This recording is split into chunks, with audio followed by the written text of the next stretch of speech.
শক্তি, সামর্থ্য, প্রাবল্য এসব কোথা থেকে আসে?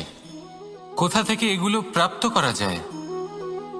সেই লক্ষ্য দ্বারা যা আমরা প্রাপ্ত করতে পারি, নাকি সেই সংঘর্ষ দ্বারা যা আমরা জয় করতে পারি?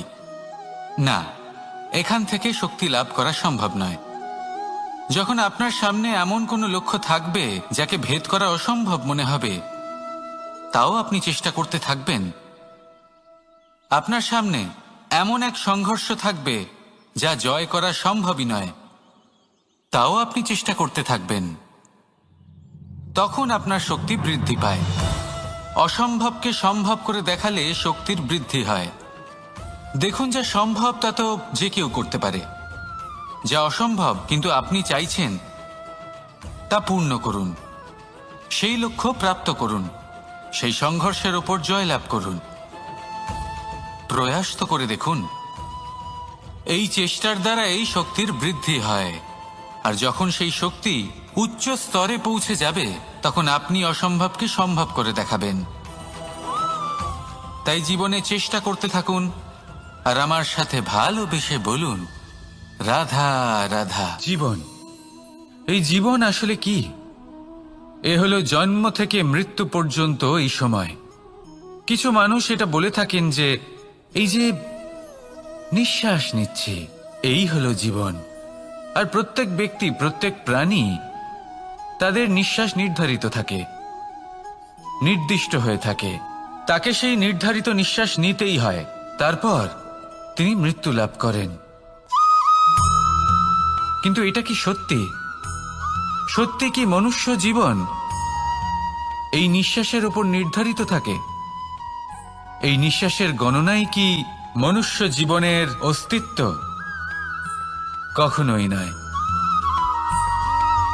মনুষ্য জীবন শুধু কিছু নিঃশ্বাস নয় যা একদিন থেমে যাবে।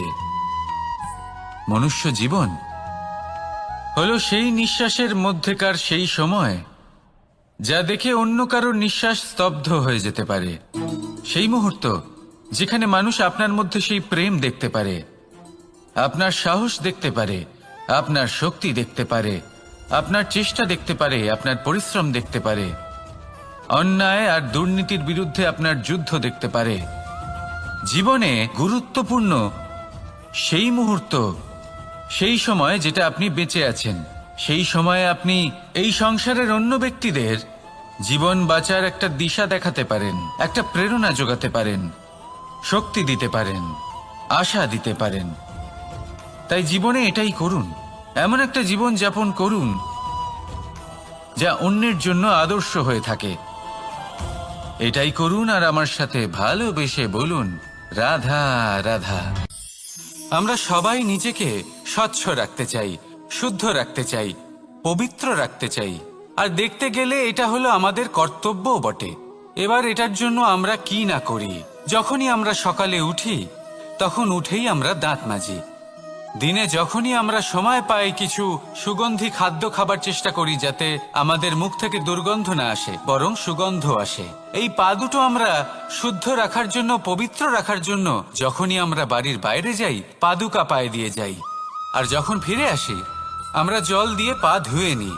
মনে রাখবেন, সেই ব্যক্তির মুখ হলো সব থেকে বেশি পবিত্র, যে মুখ দিয়ে ঈশ্বরের নাম নেওয়া হয়, যার বাণী হলো অত্যন্ত শুভ, যা মানুষের পথ প্রদর্শন করে, যা মানুষকে শান্তি দেয়। যদি এই হৃদয়কে আপনি পবিত্র করতে চান, তাহলে মানবতাকে বুঝতে হবে, মানুষের দুঃখগুলিকে বুঝতে হবে, তবেই এই হৃদয় পবিত্র হবে। এই পা দুটো যদি আপনি পবিত্র করতে চান, তাহলে কোনো তীর্থস্থানে যান।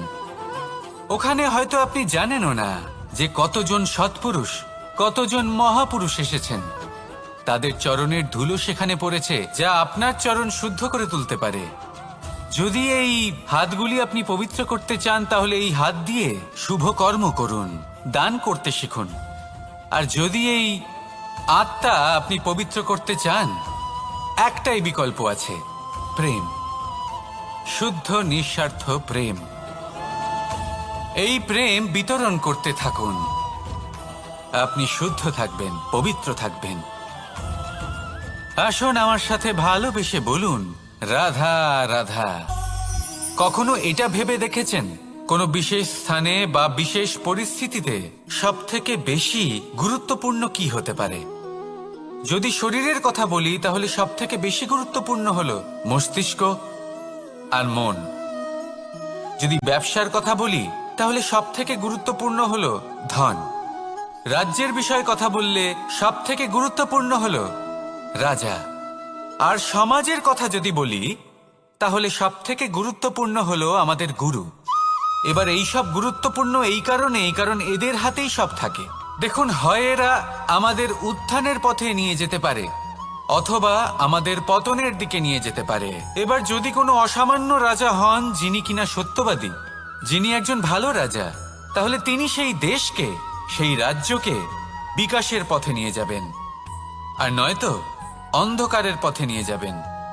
যদি এবার গুরুর কথা বলা হয় তাহলে জেনে রাখুন, গুরু যদি শ্রেষ্ঠ হন তাহলে সংস্কৃতির সর্বশ্রেষ্ঠ স্তরে উনি এই সমাজকে নিয়ে যাবেন। যদি গুরু পাখণ্ডী হন, লোভী হন, লালসাগ্রস্ত হন, তাহলে এই সমাজেও এই পাখণ্ডতা, এই লোভ, এই লালসাই প্রকাশিত হবে। ঠিক এইভাবেই জীবনে, মানুষের জীবনে প্রেমেরও এক গুরুত্বপূর্ণ স্থান রয়েছে। যদি মানুষের মনে প্রেম থাকে তাহলে ধরে নিন সে জীবিত রয়েছে, আর যদি না থাকে তাহলে সে মৃতই প্রায়। যদি রাধা কৃষ্ণের বিষয়ে কথা বলি, বলবো কৃষ্ণের জীবনে যদি রাধা থাকে তাহলেই কৃষ্ণ হলো কৃষ্ণ, আর যদি রাধা না থাকে তাহলে কৃষ্ণ হলো যে কোনো পশুরই সমান। আসলে পশু থেকে মানুষ হওয়ার এই যে যাত্রা, এর আধার হলো প্রেম। এই প্রেমকে মনে জাগ্রত করে রাখুন আর আমার সাথে ভালোবেসে বলুন, রাধা রাধা। প্রেম, এই প্রেম আসলে কি? বেশিরভাগ মানুষই বুঝতে পারেন না, কিন্তু এটাতে তাদের কোনো দোষ নেই, কারণ তাদের কাছে প্রয়োজনীয় জ্ঞানই নেই। এবার প্রেমের বিষয়ে আজ আমি একটা ছোট্ট কথা বলতে চাই।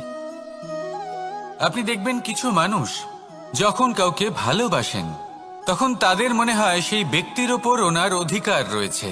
এবার সেই অধিকারের বোধে ফেঁসে গিয়ে নিজেই ক্রুদ্ধ হয়ে বসেন যে ও আমার কথা মনে করলো না, ওর স্মৃতিতে আমার কোনো স্থান নেই, ও আমার সাথে কথাই বলতে ভুলে গেছে, ইত্যাদি ইত্যাদি অনেক কারণ হতে পারে।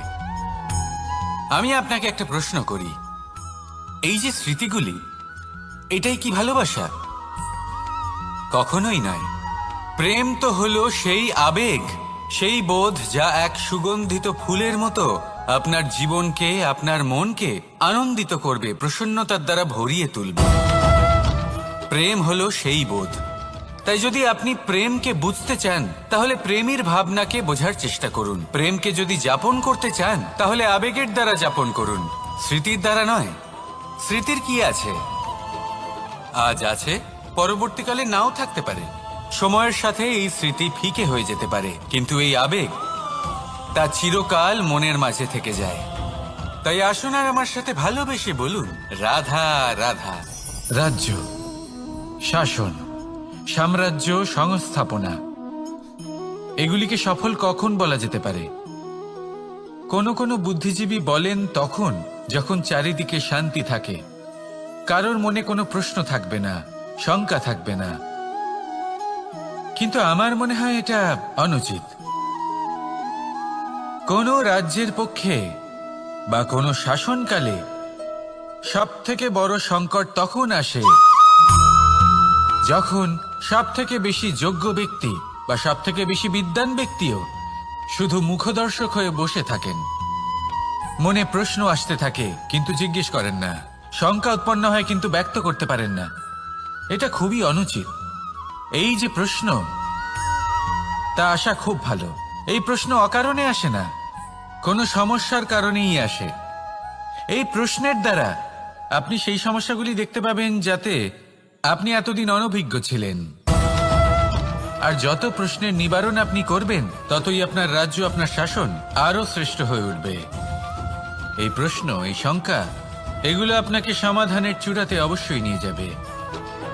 সেই জন্য না প্রশ্ন করা অনুচিত, আর না শঙ্কা ব্যক্ত করা অনুচিত, আর না তিনি মূর্খ যিনি প্রশ্ন করেন, শঙ্কা ব্যক্ত করেন। তাই এনাদের কখনো দূরে করে দেবেন না।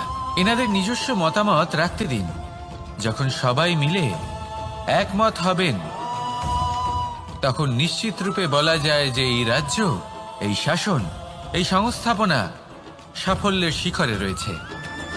তাহলে আসুন আর আমার সাথে ভালোবেসে বলুন, রাধা রাধা।